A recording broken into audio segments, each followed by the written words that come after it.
What is up, everybody, and welcome back to another video. So today we're going to be talking about Mob Psycho. I'm going to start with season 2, episode 1. For those of you who don't know what Mob Psycho is, you are missing out. Basically, the main character of the story is Mob, or you call him by his actual name, which is Kageyama.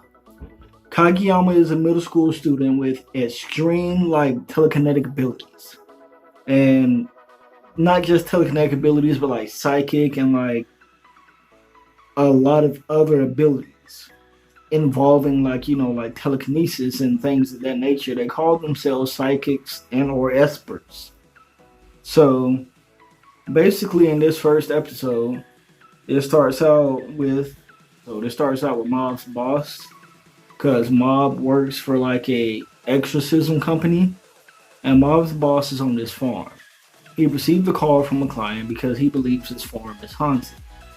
One night, it was close to harvest season, and the farmer went on his farm to check on his crops because he was nervous, and he saw something black, wiggling and moving around on his farm, and that right there convinced him that it was haunted. So Mob's boss goes out and he inspects the soil and stuff like that, and he didn't really see anything out of order, so he calls Mob because Mob's boss doesn't have any psychic abilities.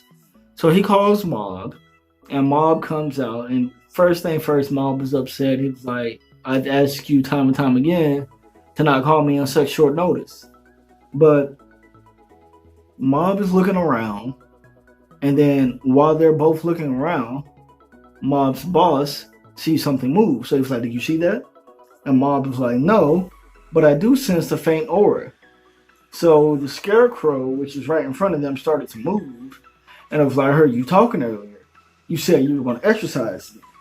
So Mob took out the scarecrow, no problem at all. Just that was it. But that wasn't the source. That wasn't the source of their problems. So there's a spirit in the ground, and it's using the vegetables on the farm and sucking the life energy out the vegetables so it can grow stronger. So the spirit captures Mob and Mob's boss, but Mob broke out very easily because Mob is incredibly strong.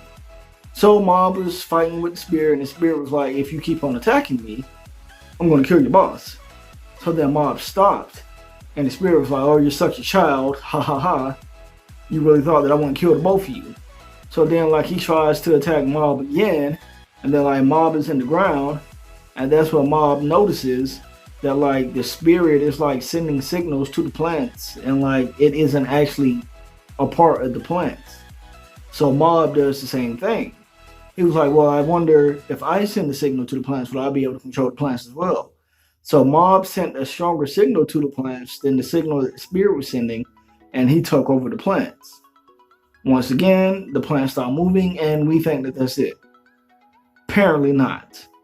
So the spirit decides to show itself. Apparently it's a skull in the ground, and the skull raises up.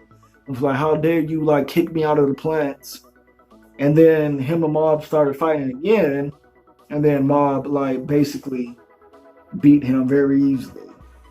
So from there, we go to not Mob's school, but there is a restaurant in Mob's town, and there's a group of students who goes to Mob's school, and basically they worship Mob, but Mob has no idea about any of this.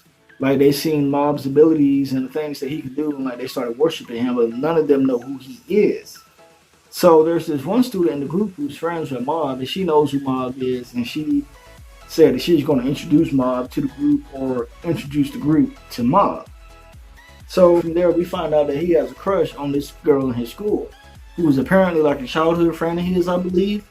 And her name is Takane. She's the school idol, at least I think that's what they said. She's a very beautiful girl, and Mob has a crush on her. So his friend wants him to run for student council so that Takane will like him.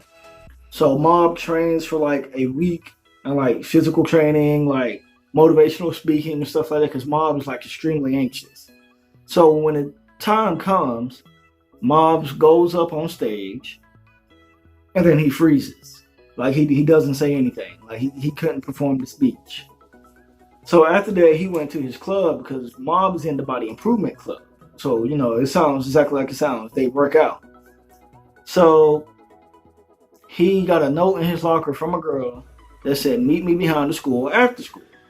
So he goes after school, and the girl says, "Once I saw you get up on the stage and you face your fears, they made me fall for you. So will you go out with me?" Well, she asked Mob out. So after that, they would walk each other home from school just about every day. And then one of the days when Mob was walking home from school, he had an exorcism job. And he went to the exorcism job. And his boss was like, "Wow, Mob, you seem really happy today. And your exorcism is on point." Mob was like, "Oh, really? I didn't notice." He was like, "You didn't get a girlfriend, did you?" Like, he got nervous. And I was like, "Okay, I'm done my job. It's time to go." So him and his girlfriend went to like a cliffside. And this was like a week later when they went to the cliffside. And that's when she I basically broke the news to Mob. She writes novels because she likes to write novels. And Mob was reading her novel, and then she asked him how was it. He was like, "I really like it," but she thought that he was lying because Mob sucks at expressing his emotions. So she took her novel from him and told him that basically all week long she had been playing him. She asked him out on a dare because her friends thought it was hilarious that Mob got up on stage and he froze and he didn't say a word. They played rock, paper, scissors, and she lost, so she had to ask him out. So after that, Mob sat on like the hillside for like the rest of the day, and she met back up with her friends. When she met back up with her friends, apparently they saw her novel, and she told them that she was just writing a novel to pass time. So they like skimmed through it and was like, "Oh, this is a piece of crap," ripped it up and like threw her novel on the ground. So Mob saw that, and then he walked up and was like, "Hey, you guys shouldn't do that. She worked really hard on that." And they was like, "Oh, it's that guy." And I was like, "You still think she's dating you? She only dated you on a dare. What are you doing here? You're real creepy." So he was like, "I made a goal to myself that I'm going to start taking my emotions more seriously, and I'm going to express myself more. And I think that you should keep things that you care about close to you, and I care about this." So Mob bent down and started picking it up. And when she saw that he started picking it up, she went and started picking up the paper with him. So then like her friends walked away and just like left her there.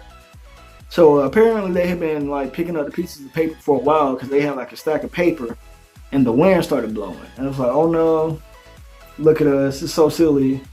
Do you want to chase after it?" And Mob didn't say anything, but like he reached out his hand and like used his telekinetic abilities to like grab the paper out the air and then like piece the paper back together, and it made it look like a book. And like she was like so impressed by that, you could like see it on her face. And like that's when he explained to her that he's an Esper. And she was like, "Wow, that's cool. Thank you for that." And then like the camera pans downhill and you can see Takane, and she's sitting at the bottom of the hill.